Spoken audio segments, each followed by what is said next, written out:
আসসালামু আলাইকুম সম্মানিত দর্শক মণ্ডলী, আশা করি মহান রাব্বুল আলামিনের অশেষ মেহেরবানি ও দয়ায় আপনারা সকলে ভালো আছেন। তো আজকে আপনাদেরকে শোনাতে যাচ্ছি এমন কিছু শব্দ যা বিজ্ঞানীরা মাটির নিচ থেকে রেকর্ড করেছিলেন এবং সেটিকে জাহান্নামের আর্তনাদ বলে আখ্যায়িত করেছেন। কুরআন ও হাদিস শরীফের আলোকে এটা বলা যেতে পারে যে আমরা পৃথিবীতেই মাটির নিচে জাহান্নামের আভাস পেয়েছি। সাইবেরিয়াতে রাশিয়ান বিজ্ঞানীরা গবেষণার জন্য একটি জায়গায় অনেক বড় গর্ত করেছিলেন।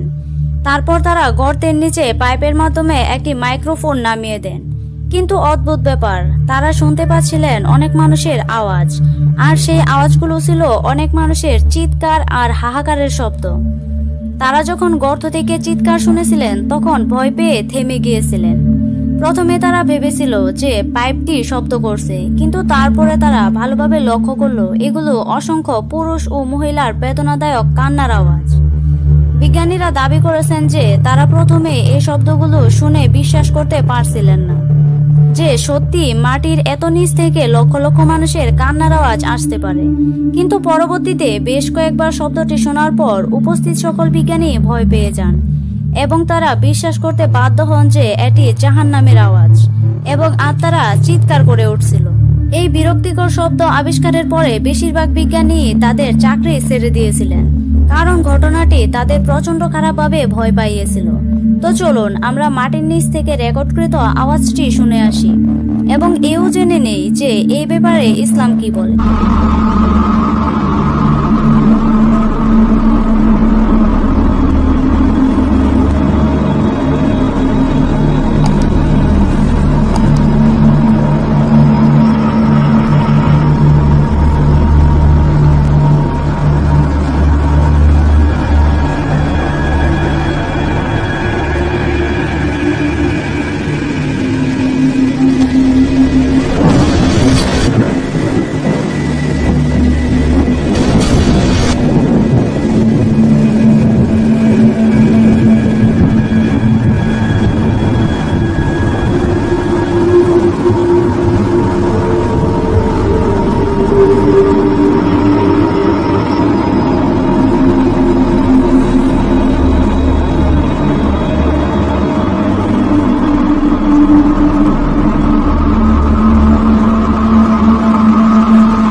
Cleaned a better copy to you, and I warn you, what you are about to hear is very disturbing indeed.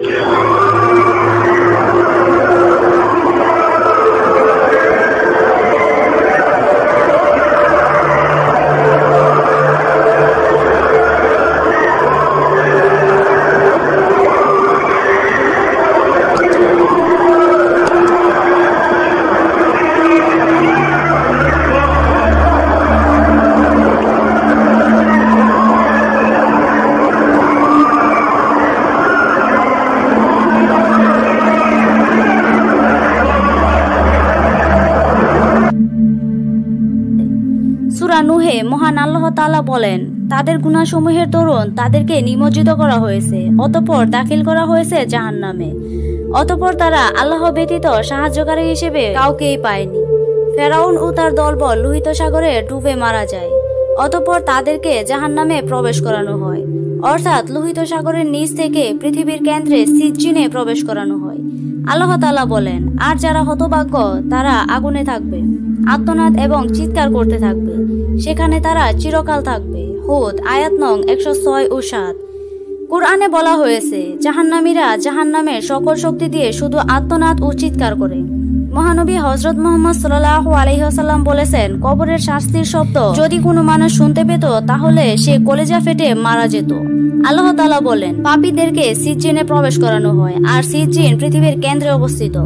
ইবনে আব্বাস রাদিয়াল্লাহু আনহা বলেন, সিজ্জিন শব্দ জমির নিচে অবস্থিত, যা পৃথিবীর নিচ অংশে। এই ঘটনার সত্যতা যাচাইয়ের জন্য সিঙ্গাপুর থেকে একটি দল গিয়ে ঘটনার তদারকি করে। তারাও একই মন্তব্য করেন। সবাই আশ্চর্য হন যে এত নিচ থেকে এখানে কিভাবে আত্মচিৎকার আসলো। আমেরিকার একজন বিজ্ঞানী এই হেলথ সাউন্ডকে সফটওয়্যার দিয়ে পরীক্ষা করে দেখেন এই শব্দগুলো সত্য। হাজার হাজার মানুষের চিৎকার, আর লক্ষ্য করে দেখা যায় সেখানে বেশিরভাগ নারীর চিৎকার।